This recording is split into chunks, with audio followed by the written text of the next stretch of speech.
भगवते वासुदेवाय। ॐ नमो भगवते वासुदेवाय। ॐ नमो भगवते वासुदेवाय। नमो भगवते वासुदेवाय। नारायणं नमस्कृत्य नरं चैव नरोत्तमं देवीं सरस्वतीं व्यासं ततो जयमुदीरयत्। नष्टप्रायेषु भद्रेषु नित्यं भागवत सेवया भगवती उत्तमा श्लोके भक्तिर्भवति नैष्ठिकी। कृष्णाय वासुदेवाय देवकी नन्दनाय च नन्दगोपकुमाराय गोविन्दाय नमो नमः। ॐ ज्ञानतिमिरन्दस्य ज्ञानाञ्जनाशलाकया चक्षुरुन्मिलितं येन तस्मै श्रीगुरवे नमः। श्रीचैतन्यमनोभीष्टां स्थापितं येन भूतले स्वयं रूपा कदा मह्यं ददाति स्वापदान्तिकम्। वन्देऽहं श्रीगुरु श्रीयुतापदकमलं श्रीगुरुन् वैष्णवांश्च श्रीरूपं साग्रजातां सगणा रघुनाथान्वितं तं सजीवं साद्वैतं सावधूतं परिजनासहितं श्रीकृष्णचैतन्यदेवं श्रीराधाकृष्णपादान् सहगणा ललितां श्रीविशाखान्वितांश्च नमो विष्णुपादाय कृष्णपृष्ठाय भूतले श्रीमते भक्तिवेदान्तस्वामिनिति नामिने। नमस्ते सरस्वते देवे गौरवाणी प्रचारिणे निर्विशेषशून्यवादी पाश्चात्य नमो महावदन्याय कृष्णप्रेमप्रदायते कृष्णाय कृष्णचैतन्य नमने गौतुसे नमः। वंशकल्पातरुभ्यश्च कृपासिन्धुभ्यैव च पतितानां पावनेभ्यो वैष्णवेभ्यो नमो नमः। हे कृष्ण करुणा सिंधु दीनबंधु जगतपते गोपेश गोपिका कांत राधा कांत नमोस्तुते। तप्त कांचन गौरांगी राधे वृंदावनेश्वरी वृषभानुसुते देवी प्रणमामि हरिप्रिये। जय श्री कृष्ण चैतन्य प्रभु नित्यानंद श्री अद्वैत गदाधर शिवासदि गौ भक्त वृंद। हरे कृष्णा कृष्णा कृष्णा हरे हरे हरे राम राम राम हरे हरे। हरे कृष्ण।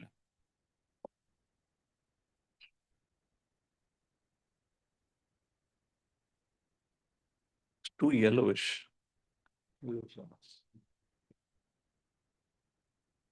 ये मुझे 90s के पहले कलर प्रोग्राम की याद आ रही है।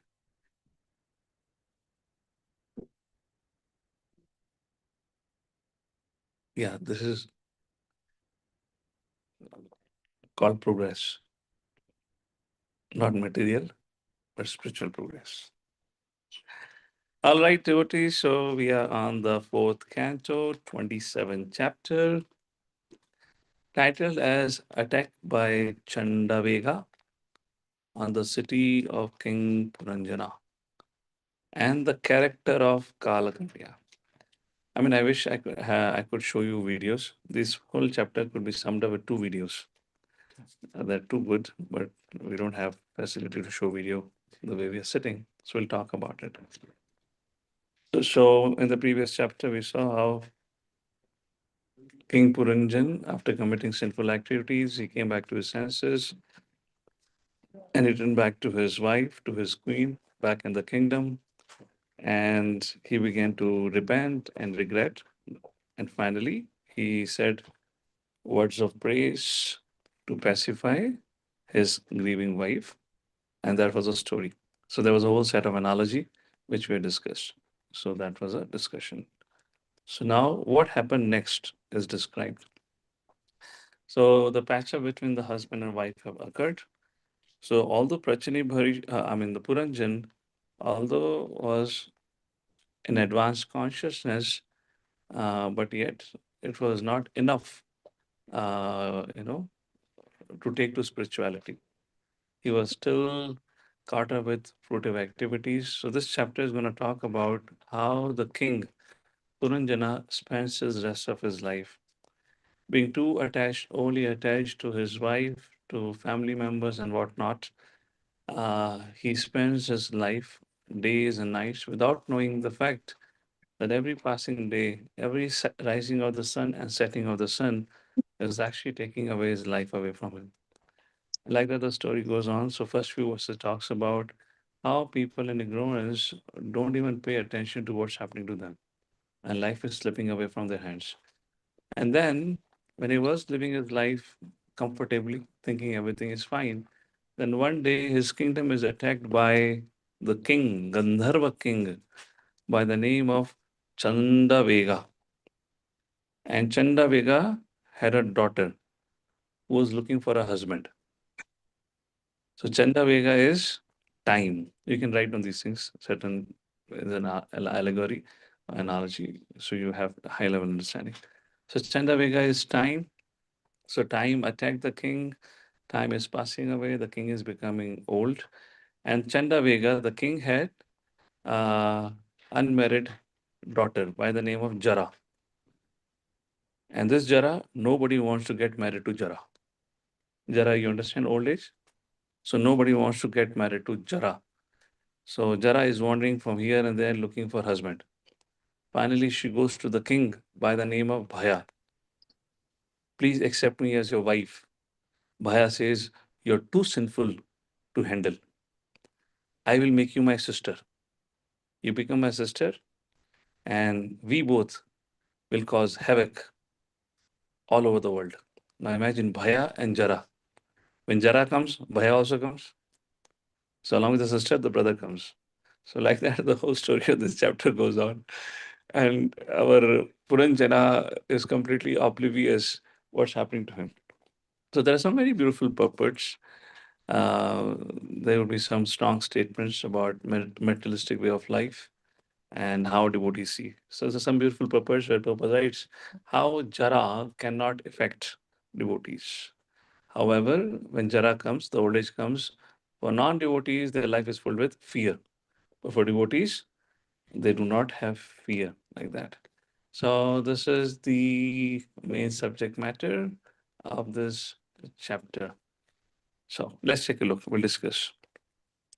Reading the first verse. Narada Vacha Bharatavacha Itham Puranjanam Sadhryak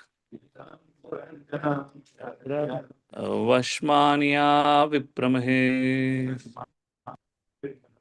Puranjani Maharaja Purañjana Maharana Reme Ramayati Patim. Re me ramayati patim Translation and purport by His Divine Grace A.C. Bhaktivedanta Swami Srila Prabhupada. The great sage Narada continued, my dear king, after bewildering her husband in different ways and bringing him under her control, the wife of King Puranjana gave him all satisfaction and enjoyed life of union with him. Purport. So this is purport is largely going to speak to those for whom the purpose of life is sense enjoyment. After hunting in the forest, King Purunjana returned home, and after refreshing himself by taking a bath and eating nice food, he searched for his wife. A living entity, I'm reading few lines below, a living entity is similarly engaged in the material world in sinful activities. Those sinful activities may be compared to King Purunjana's hunting in the forest. A sinful life can be counteracted by various processes of religion such as yajna, vrata, dan. That is the performance of yajna. The taking of a vow for some religious ritual and giving of charity. In this way, one becomes free from reactions. Few lines below. By coming home, taking his bath, eating nice foodstuffs, getting refreshed, and searching out his wife, King Purañjana came to his good consciousness in his family life.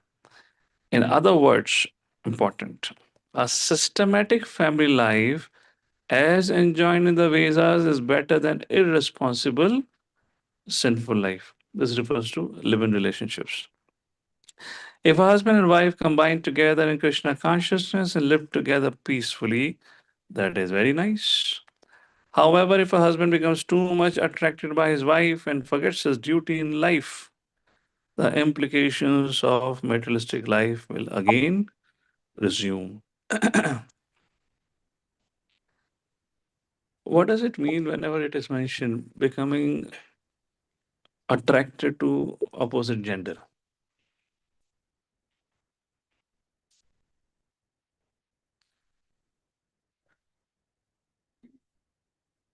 So our consciousness in this creation functions in the context of a spiritual energy, jiva, getting consumed by matter.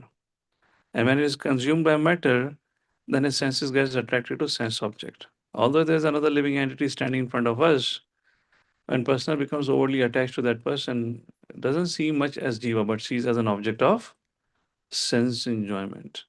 So somewhere I was speaking about the worldviews. There are two worldviews. So let me give you that set the context. So we see that in first canto, 19th chapter, in the first few verses, we see how Parishit Maharaj was cursed irresponsibly by a son of a Brahmin by the name of Samika, whose son was Shringi, who was just a teenager. Out of his arrogance and impudence, he chose to curse the king to die in 7 days, where the king had no fault of his own. Now, there's a very beautiful discussion there, proper, beautiful purpose. Now, king, he welcomed the decision. He welcomed the curse. He regretted for what he had done, and he had no, you can say, a revengeful attitude, no malice or no hatred. Or what did he do? He didn't justify, he didn't blame for anything. And there comes a beautiful discussion how Parishit Maharaj was able to accept such a reversal for which he was not culpable. He had not committed a crime only, and he was given a death sentence. How Parishit Maharaj was able to proper the rights in the purport. There are two worldviews. One is the materialistic worldview. This world is for my bhoga, is for my exploitation or enjoyment. And when things doesn't go our way, then it leads to frustration and anger. Just like Krishna says in Bhagavad Gita, when your desires are fulfilled, then you're greedy. When your desires are not fulfilled, then you become angry or envious like that. So that is a materialistic worldview. Other worldview is from the point of context of in relationship with Krishna. In other words, spiritual view. What is a spiritual point of view? Okay, would anyone like to define what is a spiritual point of view? What does spiritual viewpoint means? Guru Sadhu Shastra. What is spiritual point of view would be? Worldview, materialistic worldview we discuss? No, those have not had the classes for them. How would you define worldview, materialistic worldview, and spiritual view? Worldview. What would be a spiritual viewpoint? Mm-hmm. Follow.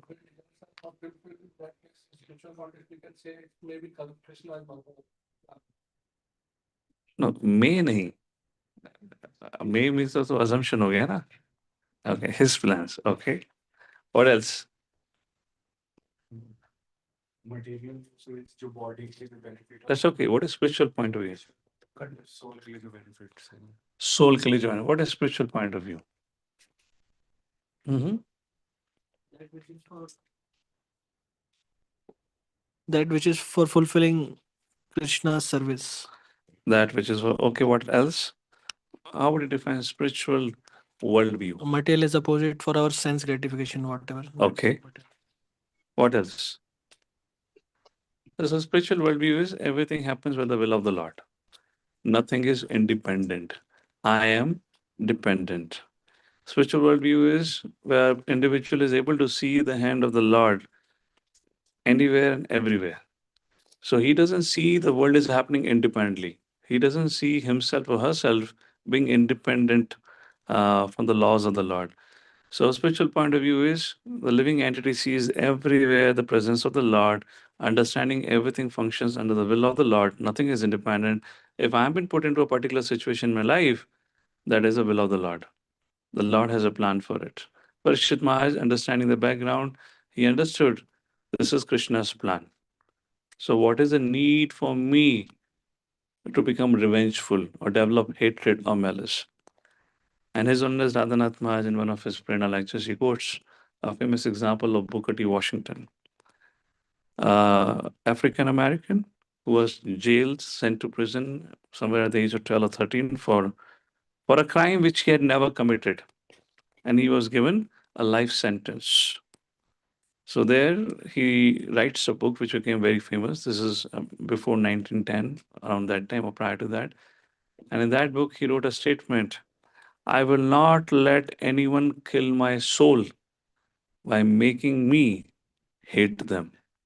Wow, I mean, it's amazing, amazing, very advanced consciousness. So that becomes a spiritual point of view. So here, coming back to this discussion, so Puranjana, although he's having an advanced consciousness, there's a verse ahead which says that he had an advanced consciousness, but he still had a materialistic worldview where enjoying senses and fulfilling desires was the goal. That's the whole idea here. Okay. However, his mind is too much attracted that we discussed. Few lines below. The husband should engage in devotional service and the wife should be faithful and religious according to Vedic injunctions. Such a combination is very good. However, if the husband becomes too much attracted to the wife, the position becomes very dangerous. Women in general are very much inclined for family life. Indeed, it is said that a woman's desire for union is 9 times stronger than those kind of things I mentioned here. So Prabhupada is talking about that relationship. All right. And the next paragraph, Prabhupada says, if a husband, this is a husband-wife relationship, you can read it out. So the certain nature of woman have been addressed here. So last paragraph. The conclusion is that a householder life is better than a sinful life devoid of responsibility. But if in the household life the husband becomes subordinate to the wife, involvement in materialistic life again becomes prominent. And this way a man's material bondage becomes enhanced. So Prabhupada writes, generally women are passionate. So that could be a discussion in itself, what it means some other time. All right, text number 2. Translation, please read. I'll read out these few verses. The queen took a bath, dressed herself nicely with all auspicious garments and ornaments, and after taking food, becoming completely satisfied, she returned to the king. Upon seeing her beautiful, decorated, attractive face, the king welcomed her with all devotion. So, this is the description of a life of a husband who has got captivated by the beauty of his wife, and he enjoys his time thinking that my life would never end, and he continues to waste his life. So, you'll see discussions of captivation, attraction, and all that. Text number 3. Queen Puranjani embraced the king, and the king also responded by embracing her shoulders. In this way, in a solitary place, they enjoyed joking words. Thus, King Puranjana became very much captivated by his beautiful wife and deviated from his good sense. He forgot that the passing of days and nights meant that his span of life was being reduced without profit. Beautiful purport. Prabhupada talks about time management. One should use time carefully. The greatest loss in the middle of the purport. The greatest loss in life is passing time without understanding Krishna. Every moment of a life should be utilized properly, and the proper use of life to increase devotional service to the Lord. There are few subject matters which repeatedly comes in Srimad Bhagavatam. One is the subject matter of death, and the other subject matter is of sex life. Why Srimad Bhagavatam, which is actually meant to describe the glories of the Lord, will speak out these two themes consistently. This is fourth canto. You'll see that in the eighth canto, ninth canto also quite a lot. Death has been discussed quite elaborately in the first canto. Somebody speaking online. I heard some sound.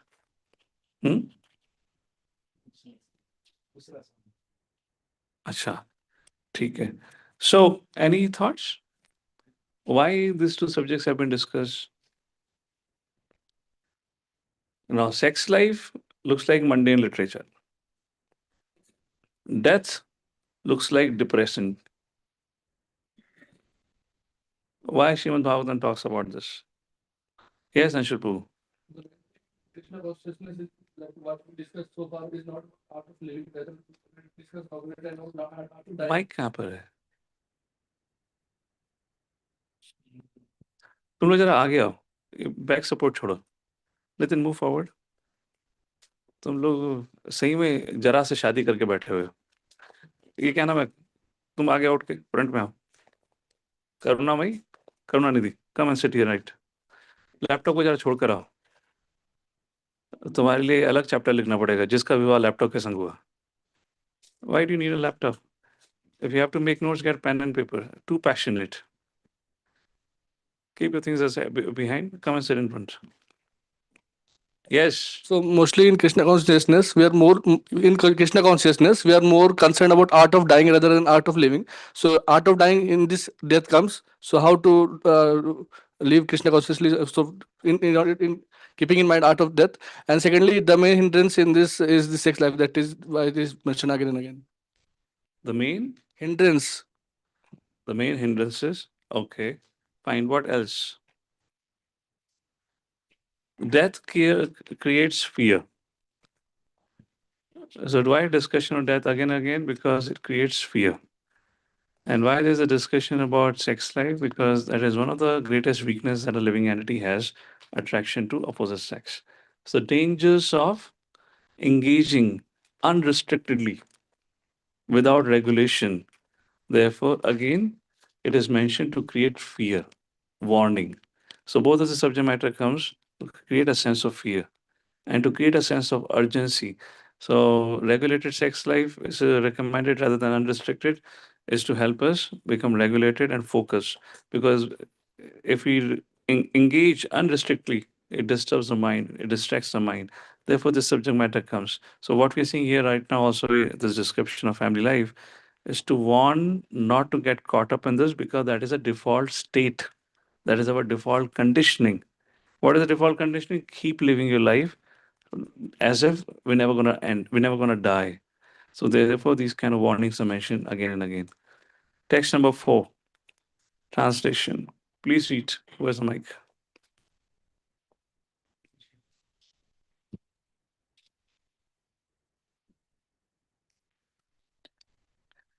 In this way, increasingly overwhelmed by illusion, King Purañjana, although advanced in consciousness, remained. See, I said now, he was, the verse mentioned, advanced in consciousness, he was not an ordinary person.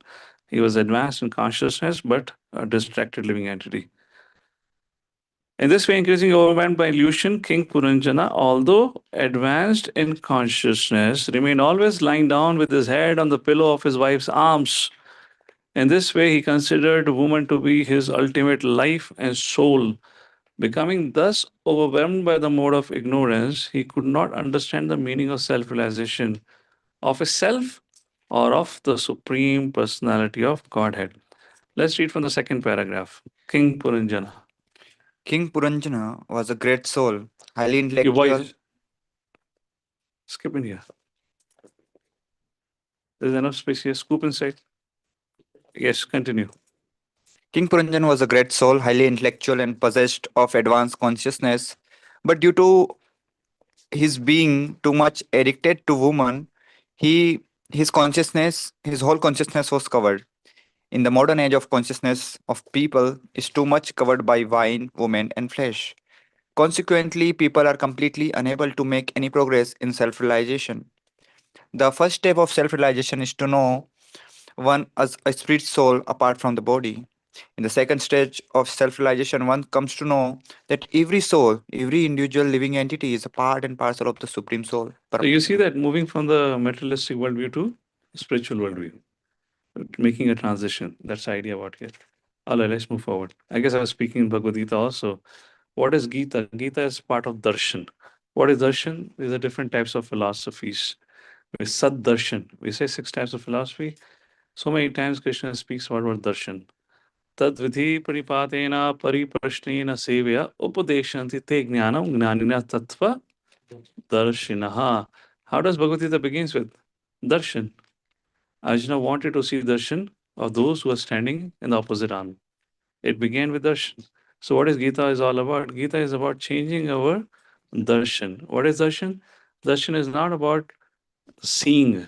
Darshan is about how do you see. So this is how the word darshan is described. Therefore, in our Vedic culture, there are 6 types of philosophies are mentioned. People are trained into that. We have got a certain viewpoint. How have we got that viewpoint? Because of the education that we have got. So that is an atheistic darshan. Therefore, from that atheistic darshan, when we look at the world, we look at the world as a place of exploitation, as a place of enjoyment. Now, through the study of Shastras and scriptures, what is actually being done? What is the goal? That is something which we need to evaluate time and again. What is exactly supposed to happen? Our darshan needs to change. The way we look at the world has to change. And that's what Prabhupada is saying. We are not the jivatma, we are not the body, but jivatma. Every living entity is part and parcel of the Supreme Personality Godhead. So that perspective have to change. The sense objects will remain as it is. Srila Prabhupada will quote often this. Let's say a man sees a woman, a sadhu sees a woman. Woman is woman, or could be any other object for that reason. A man sees a woman, ordinary man sees a woman, and a sadhu sees a woman. What is the difference? Difference is in their darshan. For a conditioned man, that woman becomes a sense object. For a sadhu, that woman is as much as part and parcel of the Lord as he is a part and parcel of the Lord. And if he is a bhakta, more advanced in consciousness, he sees that this is an energy of the Lord, meant for the enjoyment of the Lord, not for me. This is called as darshan, change of perspective. So when we are hearing Shastra, reading Shastras, the goal is to change our perspective of life. So this is darshan has been described. So what is the actual darshan? I am not the body, but spirit, soul.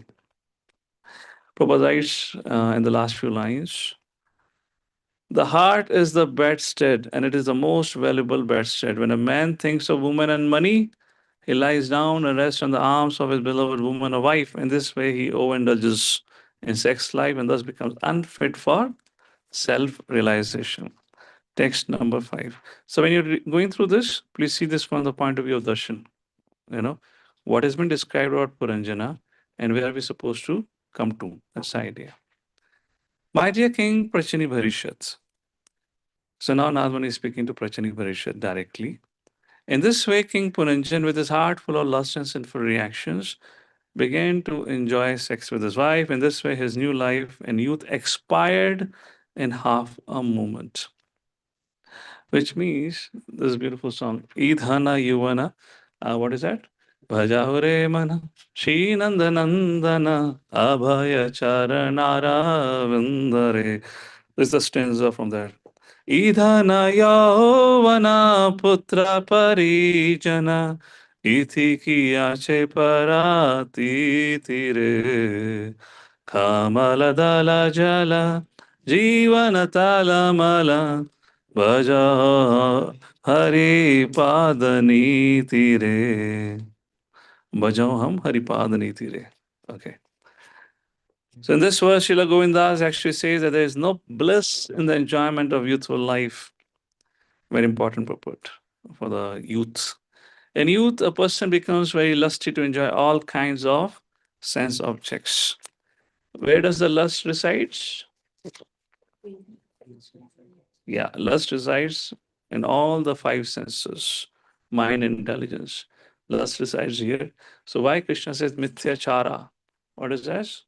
Karma indriyani samyamya ya aste manasasmaram indriyarthan vimudatma Mithijara Sochate, 3rd chapter, verse number 6.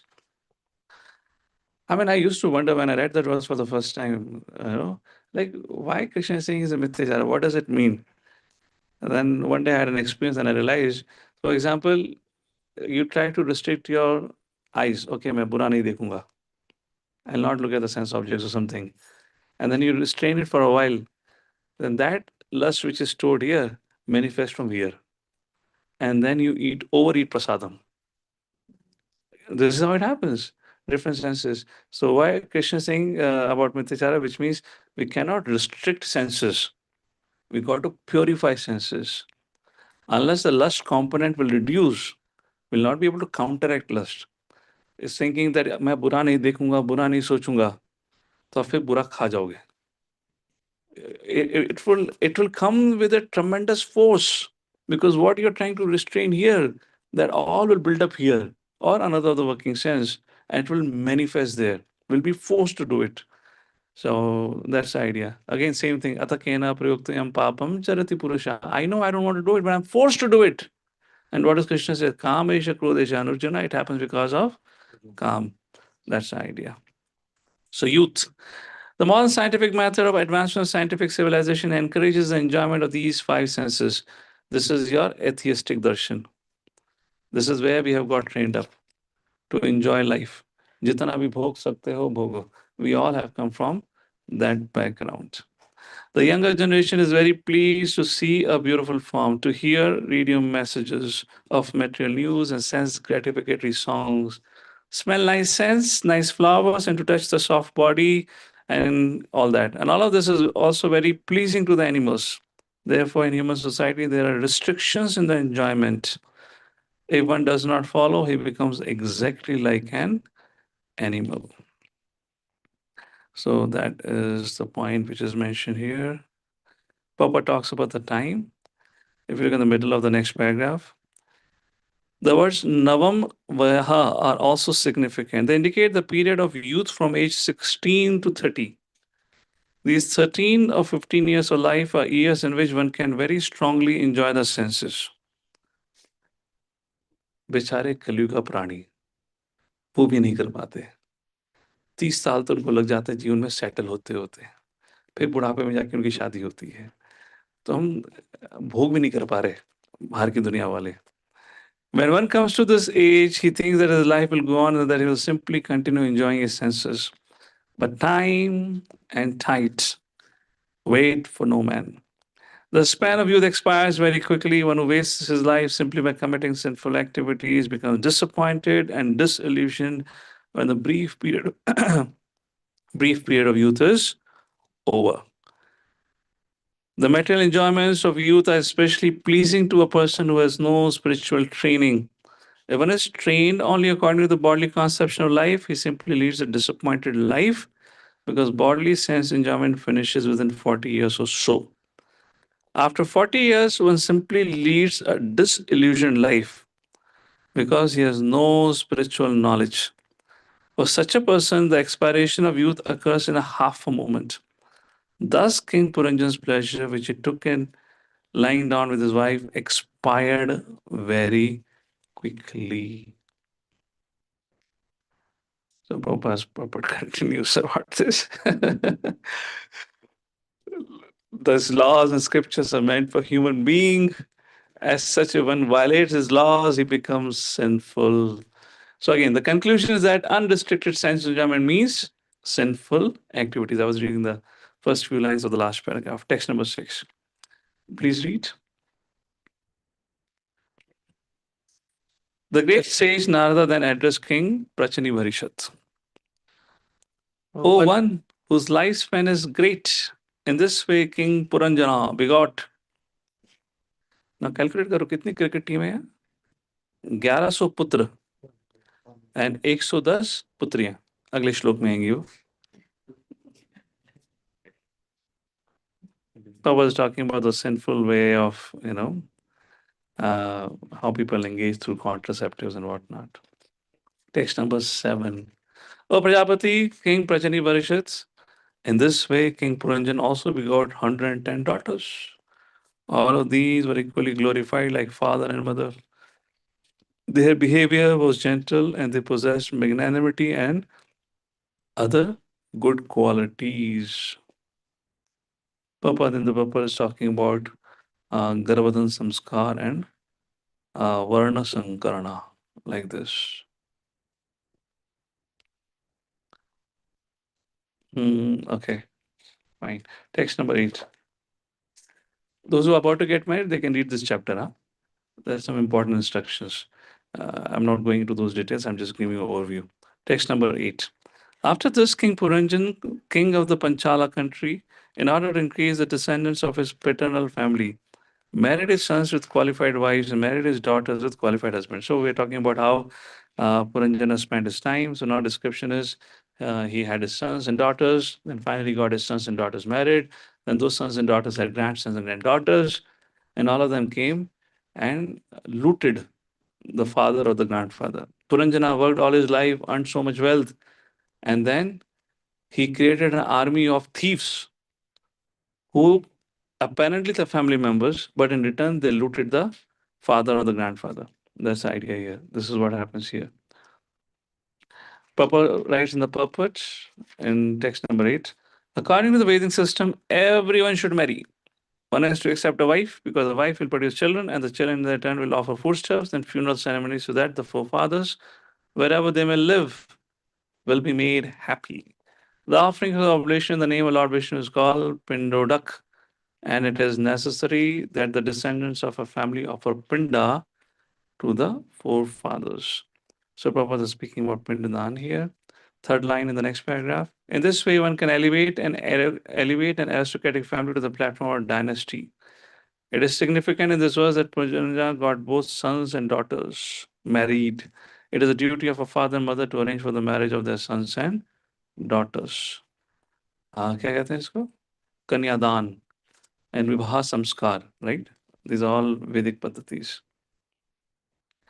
This is the obligation in Vedic societies. Sons and daughters should not be allowed freedom to intermingle unless they are married. Text number 9. Of these many sons, each produced hundreds and hundreds of grandsons. In this way, the whole city of Panchal became overcrowded by the sons and grandsons of King Puranjana. So what are the sons and grandsons represents? Sons represents actions and grandsons represents reactions. So that's the idea. It's an allegory. कोई real life story नहीं चल रही है. So don't get carried away.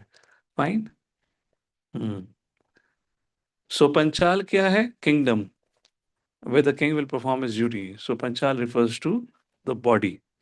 And the king Puranjan have used his body to perform an action, which was sons, and the grandson were the reactions. Like this analogy goes. Okay.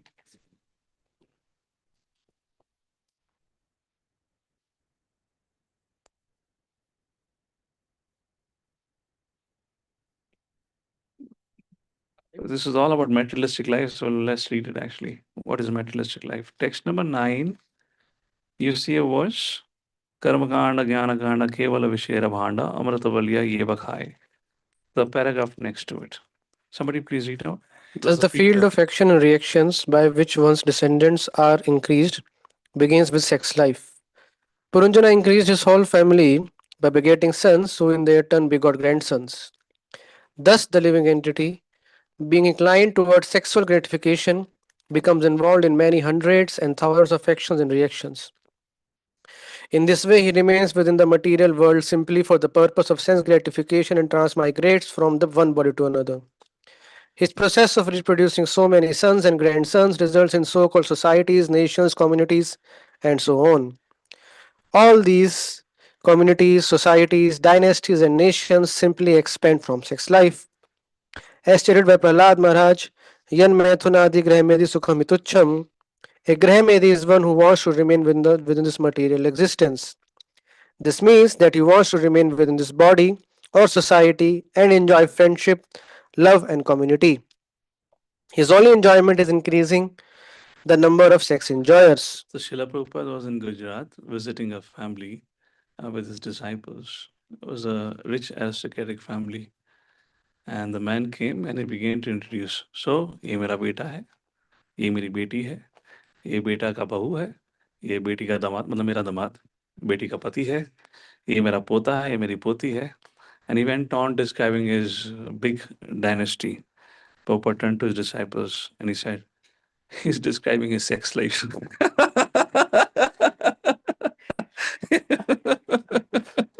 I mean, this is also view, world view, sadhu's view.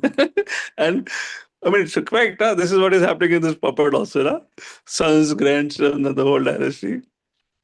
Where for the first time I read it, I said, "Arey, this is so gross, huh? How Prabhupada could be so blunt?" And then when I was reading Bhagavad, I realized, no, this is not blunt. This is a fact. Can you imagine that that fellow is, with so much, joy. He's introducing his family members. आइए मिलिए सबसे मिलिए. And Prabhupada turns to his disciples and nonchalantly says, "एक question नहीं अपनी sex life बता रहा है हमें." Okay, continue. He enjoys sex and produces children, who in their turn marry and produce grandchildren. The grandchildren also marry and in their turn produce great grandchildren. In this way, the entire earth becomes overpopulated.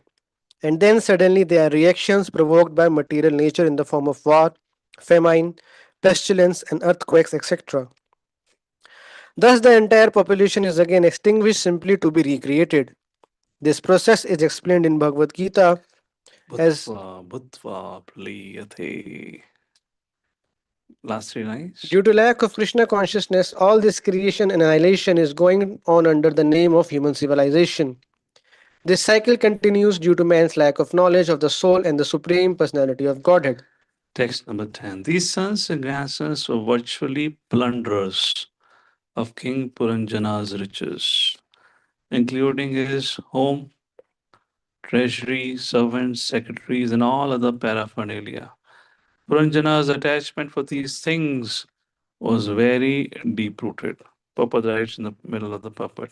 He describes what is family life. Prabhupada gives an example. In India, we have actually seen one industrialist who, like King Purañjana, somebody found that, was very much inclined and had a half dozen wives. Each of these wives had a separate establishment that necessitated the expenditure of several thousand rupees. When I was engaged in talking with him, I saw that he was very busy trying to secure money so that all his sons and daughters would get at least 500,000 rupees each. The such industrious businessmen and karmis are called mudhas. They work very hard, accumulate money, and are satisfied to see that the money is plundered by their sons and grandsons. Such people do not want to return their wealth to its actual owner. Bhoktaram Yagatapasam Sarvalokam Maheshwar. The real proprietor of all the wealth is Supreme Personality God, is actual enjoyer. So Srila Prabhupada was in Vrindavan when businessman came and he began to speak. Swamiji, बहुत tension है, बहुत anxiety है. तो प्रभुपाद ने बोला आप क्या करते हो? बोला मैं बिजनेसमैन हूँ. तो प्रभुपाद ने बोला तुम्हारे टेंशन का कारण क्या है? स्वामी जी ये बिजनेस में बहुत टेंशन देता है. प्रभुपाद बोला नो प्रॉब्लम, तुम अपने बिजनेस की चाबी हम दे दो, हम चला लेंगे business and will take care of anxiety. बोला नहीं स्वामी जी इतनी भी एंजाइटी नहीं है. There is another business. This is again from Daman. And the businessman came to Swamiji. Prabhupada asked, who are you? He says, Swamiji, I am a owner of a cement factory. So Prabhupada ne pucha cement factory ka naam kya hai? So he had some Ashok cement or something by his father's name. Huh? Dalmia. Could be Dalmia, whatever. Details doesn't matter. The principle matters, so could be Dalmia. So Prabhupada asked him, so really? Where do you get cement from? He says, Swamiji, from mountain, wherever things, nature. So Prabhupada said, who gave you mountains? Who created mountain and all this? Then he understood where the conversation was going on. He said, Swamiji, that is God's gift. Then Prabhupada said, oh, so you're a thief because you're using God's gift, but not engaging in the God service. So the businessman said, no, Swamiji, I give some charity.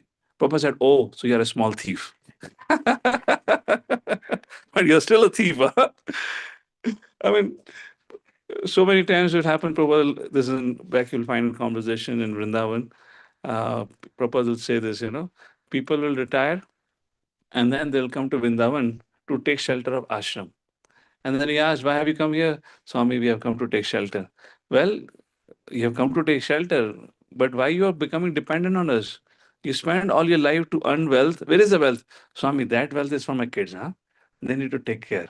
And that is a point being discussed here. They work very hard, accumulate money, and satisfied to see that this money is plundered by their sons and grandsons.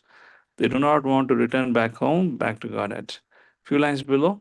After accumulating this money, they enjoy seeing it plundered by their sons and grandsons. That is a materialistic way of life, which means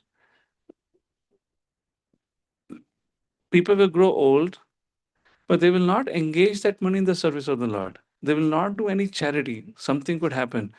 नहीं नहीं नहीं मेरे बच्चों को लगेगा मेरे बच्चों के बच्चों को लगेगा you still are young, most of you here, but you can go and see your parents, how their grandparents would have dealt with.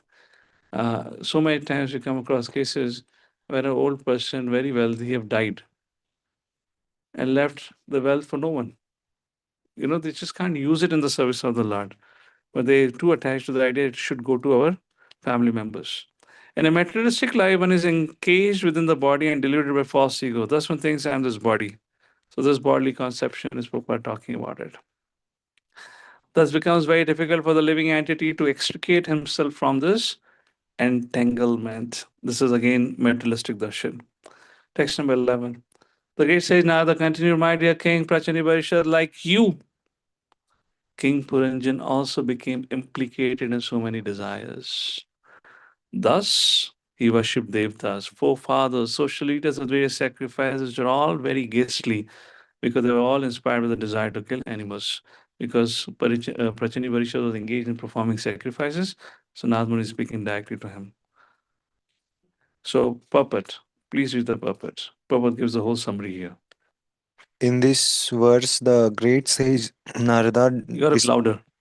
discloses that the character of Purañjana was being described to give lessons to King Prajanshad. Actually, the entire description was figuratively describing the activities of King Prachanbarshad. In the verse, Narada frankly says, I like you, which indicates that King Puranjana is none other than the King Prajanjit himself. Being a great Vaishnava, Narad Muni wanted to stop animal killing in sacrifices. He knew that if he tried to stop the king from performing sacrifices, the king would not hear him. Therefore, he is describing the life of Puranjana. But this verse, he first discloses the intention, although not fully, by saying, like you. All right. So, this is the whole purpose of the storyline here. Then Prabhupada is talking about animal killing at the end. There are two types of animal killing, one for the name of religious sacrifices and one for sake of the tongue, like this. Okay. Text number 12. Now he's attacked. So text number 12 says, the king Puranjan being attached to furtive activities as well as with kith and kin and being obsessed with political consciousness eventually arrived at the point not very much like but those who are overly attached to material things. We'll take a look what had happened. Text number 13. O king. So now the Puranjana's kingdom is attacked by a Gandharva by the name of Caṇḍavega. O king, in Gandharva Lok there is a king named Caṇḍavega. Under him there are 360 very powerful Gandharva soldiers. So this is 360 is compared to days. So this Gandharva king by the name of Caṇḍavega with 360 soldiers attacked the city of Puranjana. Time is figuratively described, purport, here as Caṇḍavega. Since time and tide wait for no man, time is herein called Caṇḍavega, which means very swiftly passing away. So 1 year contains 360 days. So Caṇḍavega herein mentioned represents these days. Prabhupada is quoting 2nd Canto 3rd chapter verse number 17. Ayur harati vai pumsam udyanastam chayanasu. With every rising and setting of the sun, one is losing his life. Text number 14. Along with Caṇḍavega were as many female Gandharvis as there were soldiers, and all of them repeatedly plundered all the paraphernalia for sense enjoyment. So 360 men and 360 women. That refers to day and night. Like that. Text number 15. When King Gandharva, Raja, Caṇḍavega and his followers began to plunder the city of Puranjana, a snake with 5 hoods began to defend the city. So, what is this hooded snake? Puppet. Somebody else read now? When one is sleeping, the life aid remained active in different dreams. The 5 foot of the sense snake indicate that the life air is surrounded by 5 kind of air known as prana, apana, vyana, udana, and samana. When the body is inactive, the prana or the life air is active. Up to the age of 50, Very one interesting thing Prabhupada mentions now. Please read. Pay attention. age of 50, one can actively work for sense gratification. But after the 50th year, one's energy decreases, although one can with great strain work for 3 more years. 50 तक तुम कर पाओगे जो कर पाओगे, उसके बाद you don't have much energy. फिर भी व्यक्ति थोड़ा सा संघर्ष मार के कुछ और साल खींच लेगा 55 तक, up to 55, but then he has to retire. Thus the 55th year is generally taken by government regulations as a final year for retirement. The energy which is fatigued after 50 years is figuratively described herein as a serpent with 5 hoods. So, but we have seen what 55 people are active after 60 also today. So what would you say to Prabhupada? Prabhupada, you're saying 50, 55? Our advanced Kali Yuga Prani doesn't want to retire only. And the government have changed the retirement age also now. Not 55 anymore, right? 60. 58. So what is your understanding of it? Prabhupada saying the man has no energy. Prabhupada is saying at around the 1970, when actually people were supposed to be more stronger and energetic than today's generation. Until 55, he can work, but he cannot work after that. But actually, what we see on the ground is different. So, how do you reconcile? Yes. Mike low, please. Up to the age of 50, one can actively work for sense gratification. So they can do your karmic activities, but sense gratification, their senses become weak, so that they cannot enjoy to the fullest level. So, what are people doing after 60, those who are working? So they are doing the karmic activities, their occupational duties, but they are not up to the optimum level to enjoy their senses. I mean, you're working only for enjoying senses, na? Yeah. And if you're not able to enjoy senses, then why are you working? But they're working to enjoy senses only. Because their son and grandsons can enjoy. You ask anyone, I don't think so. This is because of that. I mean, it's a good assumption, but this is not why it is. Just today morning, I saw the news piece. Whose mobile is making noise? So there was a news piece around 65-year-old couple who had gone on vacation to Dubai. They were living in a particular hotel which got attacked. So, 65-year-old couple enjoying life. It looks like they're enjoying senses. It's not like that. Silent mode could be there.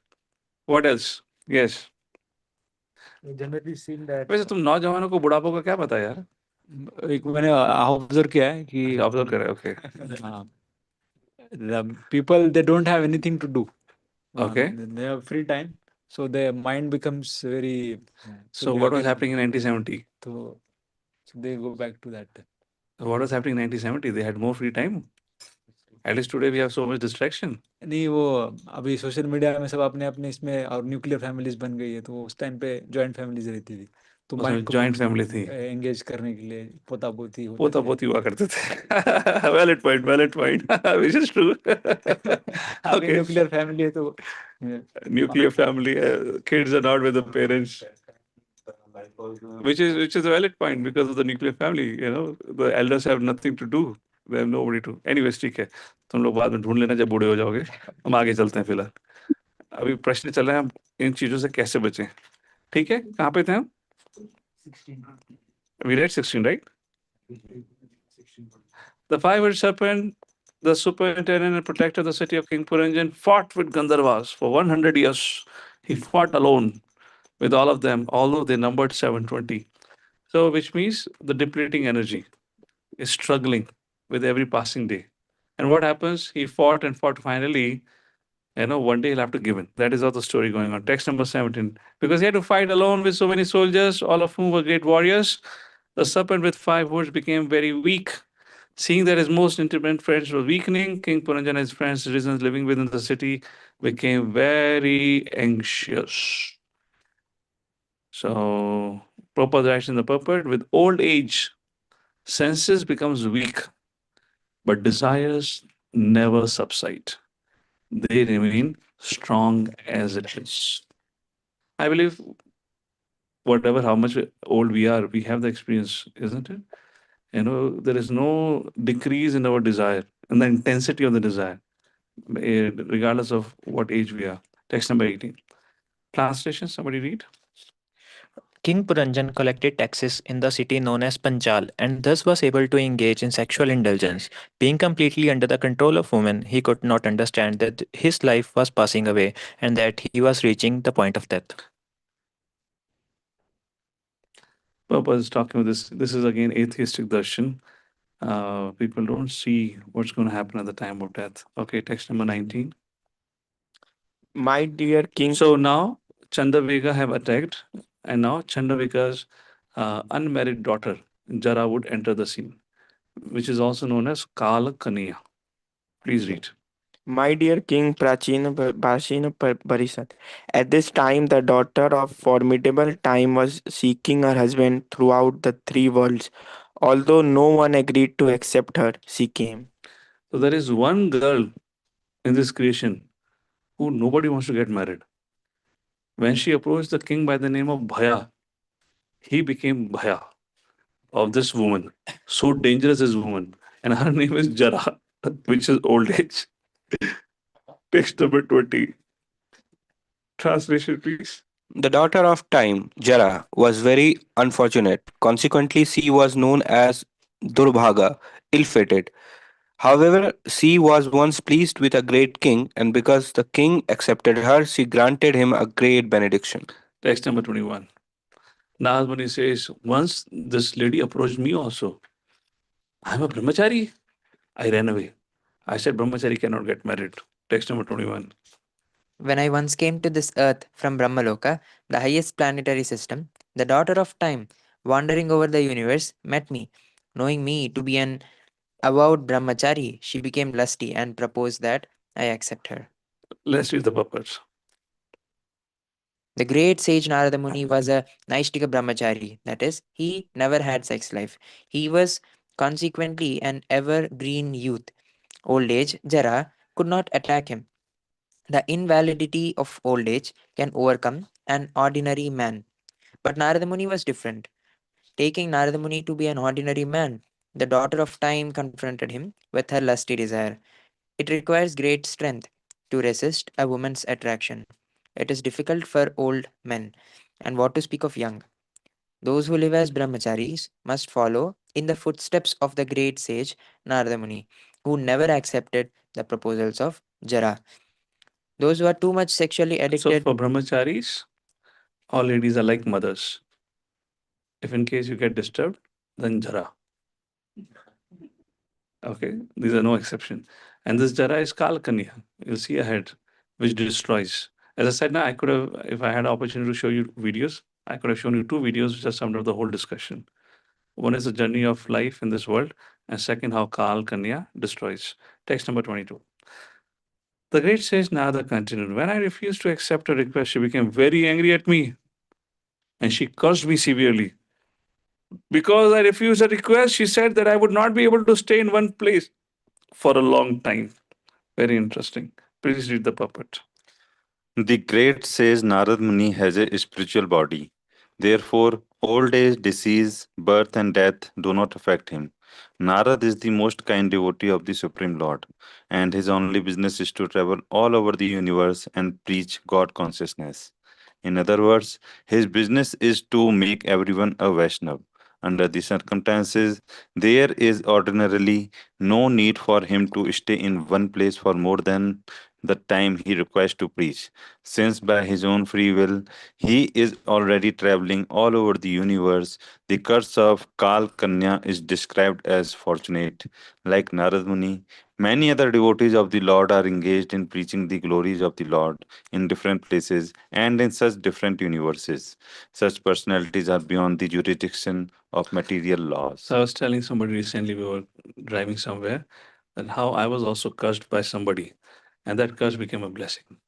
So I was traveling in a train during my college life, and हमारे यूनक भाई बोलोगे बहन बोलोगे आप decide कर लो जिस category में आते हो सो वो ट्रेन में चढ़ जाते हैं सो आकर लोगों से चंदा मांग रहा था so in my youthful age you know maybe arrogant और whatever you know call me I didn't pay attention to him anyways हम पे पैसा तो होता नहीं था यार पेरेंट्स पॉकेट मनी तो देते नहीं थे 5-10 रुपए होते थे वो भी ले जाते थे तो मैंने उसको कुछ देखा ही नहीं and I was on the side berth side lower berth I was sitting there and this fellow अपना कर करा के he started asking money from me and I was not looking only finally seeing that this fellow is not looking he sat down and he started you know they whatever they do their hand movements and everything so I didn't look at him only I was like dumb deaf whatever you want to call me as if he doesn't exist only this person after doing his tantrum for a few minutes he got so frustrated he got up he said मैं तुझे शाप देता हूँ देती हूँ जो भी बोला वो मुझे ध्यान नहीं लॉन्ग टाइम तेरा कभी भी विवाह नहीं होगा so when I look back in perspective at times I think पता नहीं कब किसका शाप कैसा फायदा हो जाए I don't know why people in North I don't know so North Indian I don't know Amit you're from North no Gujarat North Indians are very afraid of these people हाँ गुजरात में भी they're very afraid one time one place I have always seen them is on the marriage occasion they will always come on the marriage occasion and I have seen they literally you know they do a ransom you know people giving out 10,000 20,000 they ask depending on the size of pandal they ask their fee you know why because if you don't do what they want then they will curse so those who are confused what they want in their life there are a lot of fellows moving around in Hinjawadi chalk you can get into argument maybe if they curse you then they'll set a direction for you for your future life no. So here is an example of how curse became a blessing. Text number 23. Tato vihata sankalpa kanyaka yavaneshwaram mayopadishtam asadya vavrinan bhayampatim. After she was thus disappointed by me, with my permission, she approached the king of Yavanas, whose name was Bhaya, of fear, and she accepted him as her husband. Can you imagine? Jara accepted Bhaya, but Bhaya became Bhayabhit of her. He said, no, we cannot be husband and wife. You become my sister. So let's see, text number 24. Approaching the king of Yavanas, Kālakanyā addressed him as a great hero. My dear sir, you're the best of the untouchables. Interesting. I don't know if you got the point. You're the best of the untouchables. I am in love with you and I want you as my husband. I know that no one is baffled if he makes friends with you. So, Yavana, Prabhupada is talking about who are Yavanas. Those who do not follow Vedic principles are called Yavanas. Those who do not take daily bath are called Yavanas. Like that, Prabhupada continues. Then Prabhupada writes in the purport, this Kālakanyā or Jara cannot affect the devotees. In second paragraph, Prabhupada writes, if a person is Krishna conscious, found it? Who has the mic? If a person is Krishna conscious, he can work like a young man, even if he is 75 or 80 years old. Thus, the daughter of Kal, time, cannot overcome a Vaishnav. Srila Krishnadas Kaviraj Goswami engaged in writing Chaitanya Charitamrita when he was very old, yet he presented the most wonderful literature about the activities of Lord Chaitanya. Srila Rupa Goswami and Sanatan Goswami began their spiritual lives at a very old age, that is, after they retired from their occupations and family lives. Yet they presented many valuable So there are a few literatures. examples Prabhupada is quoting. Let's go to the end of the purport. Last few lines. Consequently, old age does not make a devotee fearful of death, as a common man is fearful of death. When Jara or old age takes shelter of a devotee, Kālakanyā diminishes the devotee's fear. A devotee knows that after death he's going back home, back to God, and therefore he has no fear of death. Death. Thus, instead of depressing a devotee, advanced age helps him become fearless and thus happy. Text number 25, translation. One who does not give charity according to the customs or injunctions of the scriptures, and one who does not accept charity in that way, are considered to be in the mode of ignorance.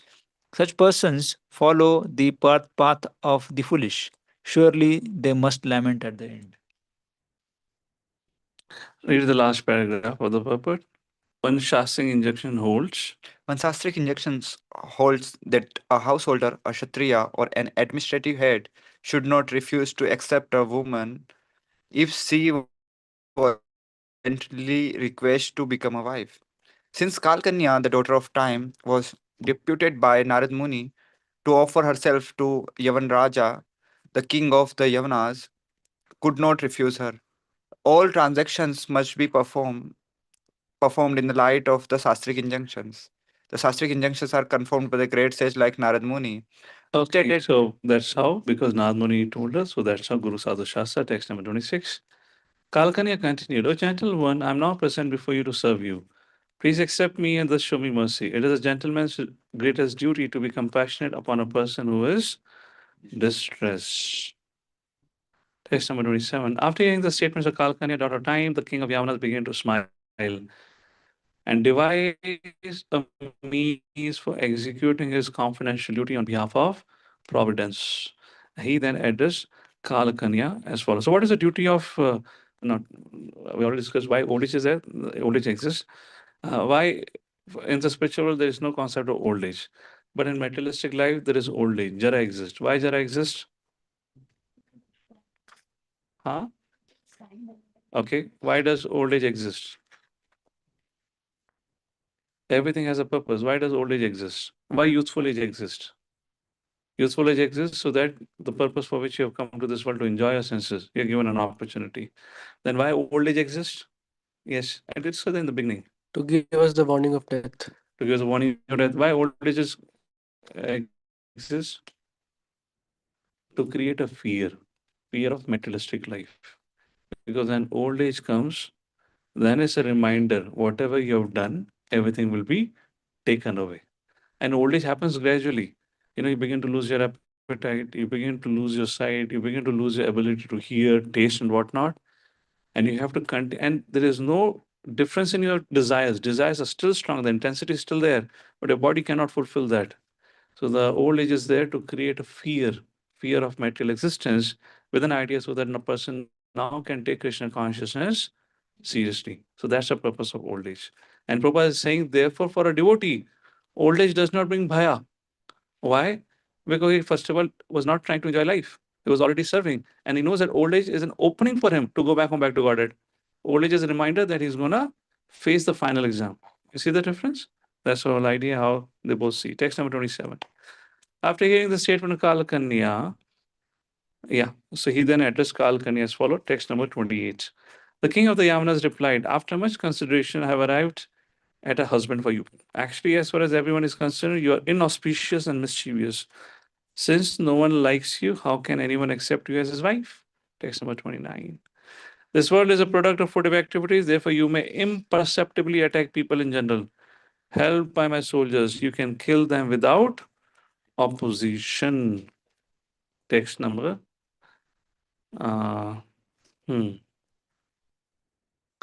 Text number 30. The king of the Yavanas continued, here is my brother Prajwar. I now accept you as my sister. I shall employ both of you as well as all my dangerous soldiers to act imperceptibly within this world. So Bhaya accepted Kālakanyā or Jara as a sister.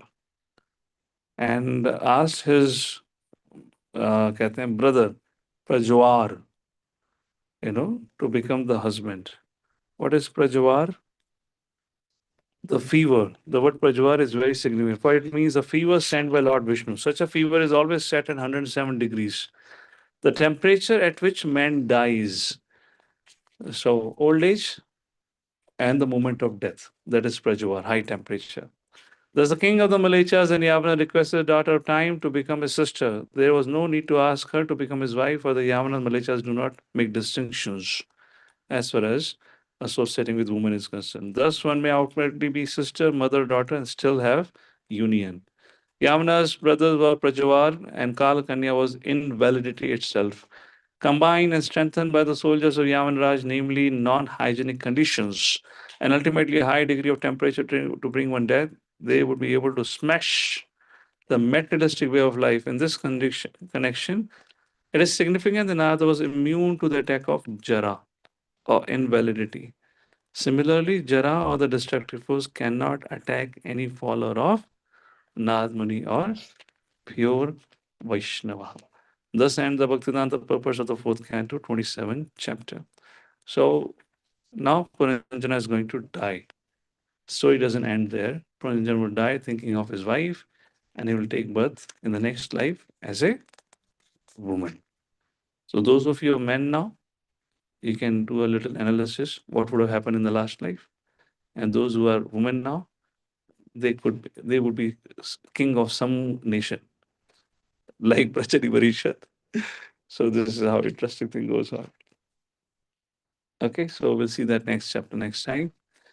I don't know anything to discuss here. This was a storyline. So to summarize, this chapter largely focuses on how Purañjana, although advanced in knowledge, he got carried away with fruitive desires and fruitive activities, and he lost his days. His days passed away. He didn't realize in the lap of his wife.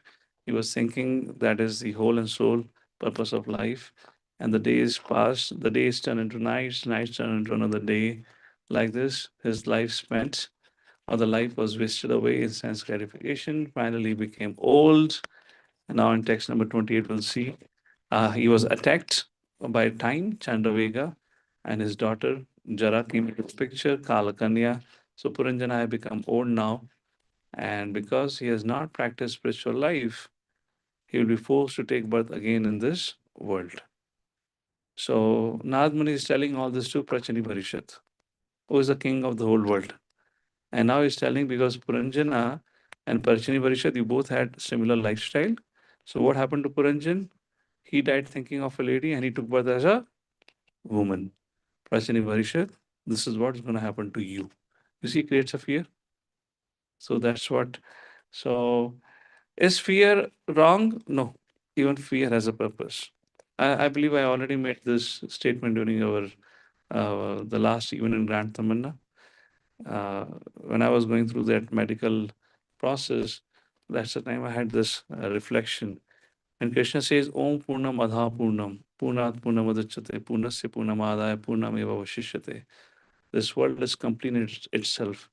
Everything in this world which has been created has a purpose. We just saw what is the purpose of Jara and death. What is the purpose of Bhaya? And I was speaking in that talk, what is the purpose of ignorance? Ignorance is helpful. Why ignorance is helpful? Because it makes us forget of what has happened in the past. Because if we don't forget that, we cannot continue to live further. So ignorance has its own application. Similarly, Bhaya has an application. Bhaya, fear, can bring us to the path of Krishna consciousness. All of you are sitting here. There could be certain austerities you may like and dislike, but you're sitting here willfully, staying here because of Bhai. If I go out, my Krishna consciousness may not sustain. Yes or no? I will not get association of devotees. There are austerities, let's do that. I have to follow a certain code of conduct. It's difficult at times, let's do it. Why? If I go out, then what will happen? So, Bhaya. So, that fear is keeping us together. In that context, Prabhupada said, however, my greatest worry for my disciples is they are not sufficiently fearful of Maya. So Bhaya is also used in the service of the Lord, like Jara is used in the service of the Lord. So everything in this creation has only one purpose, to bring us back home, back to Godhead. It be ignorance, it be old age, it be death, everything has only one purpose. So does Bhaya. Bhaya has his own application. All right, so we'll pause here. Thank you for your kind attention. Jagadguru Srila Prabhupada ki, Srimad Bhagavatam ki. Hare Krishna Prabhu, Dandatanam. Can I ask a question, Yes, yes. Prabhu? I put it on the chat box. Yeah, yeah. Always keep a clock. I don't know what time it is. How many times I've told you? तो रखना था ना फिर. Yes, is Hare there a Krishna, question? am I audible? Mother says she had put a question in chat. Can you read out? He's saying that this computer laptop it can be dovetail, can be what the when dovetail this propensity in the service of the Lord by making Krishna Katha summarizes using laptop. That laptop point you raised, we instead of using laptop you wait. So that time the question would be this. So what's the question? Can we use this laptop and summarize the Krishna Katha? Yes, why not? You can. Yeah. With the mic, so good. Yes, Hare Krishna. Prabhu, you're not audible. I didn't hear your response. Yeah, you can do that, Mother. Okay. All right. Prabhu, I just wanted to share something which I heard from His Grace Shubhalas Prabhu. If you permit me, I just wanted to share that because I always had a question in Mother, my mind. your voice is not clear. Hare There's Krishna, something wrong am I with the audible sound now? here. No, it's not audible. You're loud, but not clear. Something is with our sound system, I guess. You can speak a little softly, so words become clear. Hare Krishna, am I audible, Prabhu, now?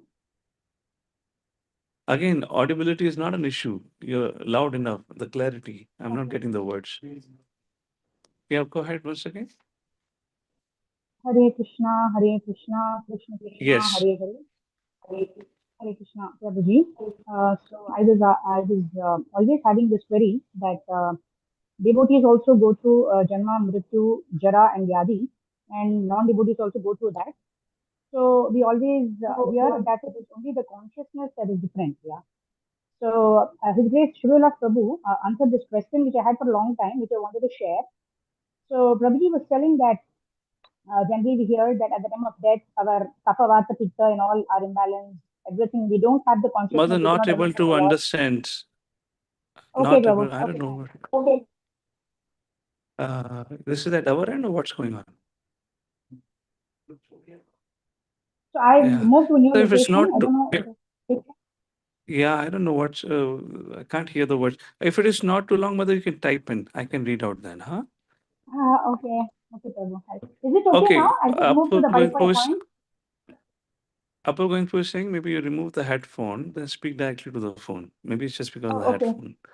Okay. Till the time you fix, we can go ahead, Mother.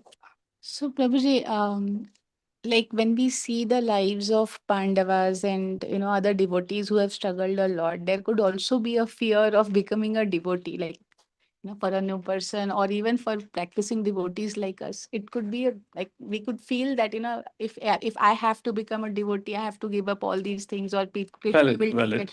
And then we start feeling fearful.